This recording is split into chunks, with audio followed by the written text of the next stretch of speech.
The girl's first period brought her an accident. She gained the power to control blood instantly, yet she fell into utter despair right away. Her blood had pierced her mother's throat before she could even call for help. Something even more heartbreaking happened. The girl's superpower went out of control again, and it ended up killing her father, who rushed over, and this was witnessed by her younger sister.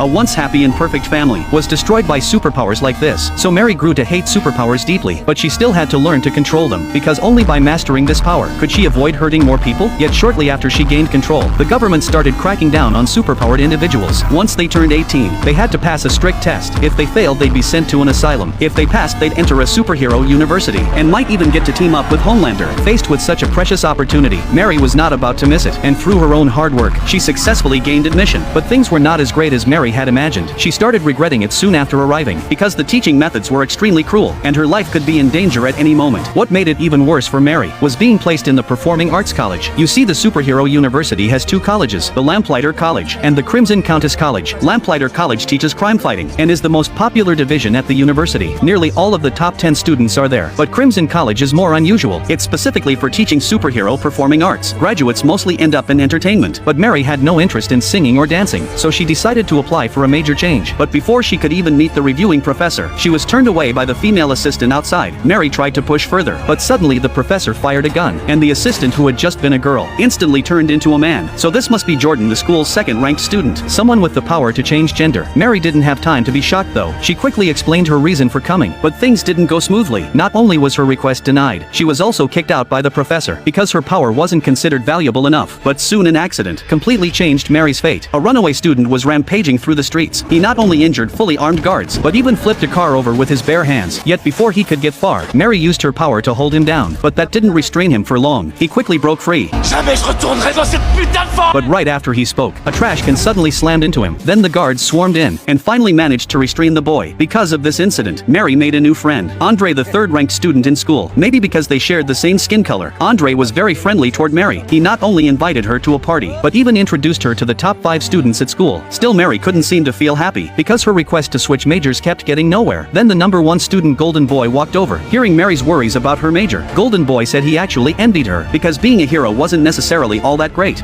Being a hero is, it's not what you think. Only today did she truly understand how real those words were, because when Andre was showing off his power, an accident happened. His power suddenly went out of control and hurt someone. The other students knew they were in trouble, so they immediately turned and ran, not caring at all about Mary's safety. And seeing the bystander lying in a pool of blood made Mary remember her mother's tragic death. She didn't want history to repeat itself. Her superpower had killed her mother before. This time she had to use it.